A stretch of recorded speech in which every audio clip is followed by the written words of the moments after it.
Media நண்பர்களுக்கு வணக்கம். இப்போ இந்த காரைக்குடி சால்வு மேட்டரை பார்த்துருப்பீங்களே.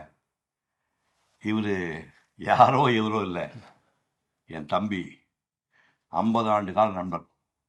1971 மன்னார்குடியில் ஒரு நாடகத்துக்கு தலைமைதாங்க போயிருந்தேன்.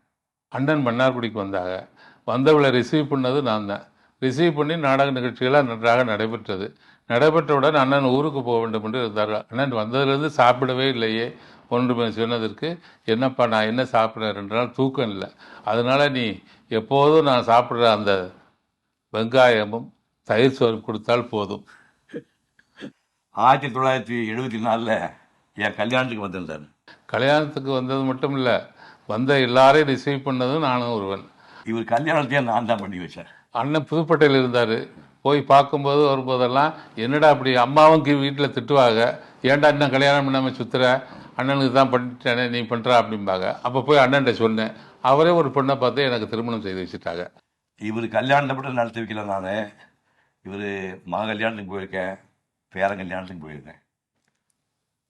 கல்யாணத்திற்கு வந்தது மட்டும் இல்லாமல் அவரே டிக்கெட் எடுத்துக்கொண்டு வந்து விடுவார். இந்த காலத்தில் இல்லை, 30 வருடத்திற்கு முன்னாடி இங்கேருந்து திருச்சிக்கு பிளைன் டிக்கெட் எடுத்துக்கொண்டு, அப்பா வந்துட்டேன்டா எங்கடா இருக்கா அப்படின்னு சொல்லி கேட்டுக்கொண்டு வருகிற அளவுக்கு நாங்கள் பாசமுடையவர் என் மீது அவர்.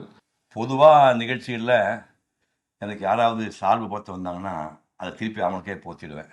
சால்வை போத்திக்கிற பழக்கம் எனக்கு கிடையாது. அன்றைக்கி ஒரு 6 மணிக்கு நிகழ்ச்சி ஆரம்பித்து 7, 8, 9, 10ன்னு ஒரு 7-8 பேர் பேச ஆரம்பித்து பயங்கர டயர்டாகி கடைசியாக நான் பேசினேன்.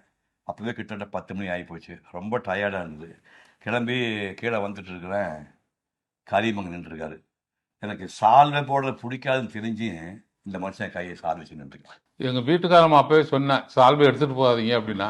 நான் சொன்னேன், நம்ம ஊருக்கு வர்றாருமா, முக்கியமான ஆளுகளோட பேச வர்றாரு, பெரிய இடத்துல பேச வர்றாரு அண்ணன் அப்படின்னு சொல்லிட்டு தான் சால்வை எடுத்துகிட்டு போனேன். ஆனால் நான் சால்வை எடுத்துகிட்டு போனதே தப்பு தான். தெரிஞ்சுக்கிட்டே சால்வை கொண்டு வந்தது அவரு பண்ணது தப்புன்னா, பொது இடத்துல அந்த சால்வை வாங்கி கீழே போட்டுறது நான் பண்ணது தப்பு தானே.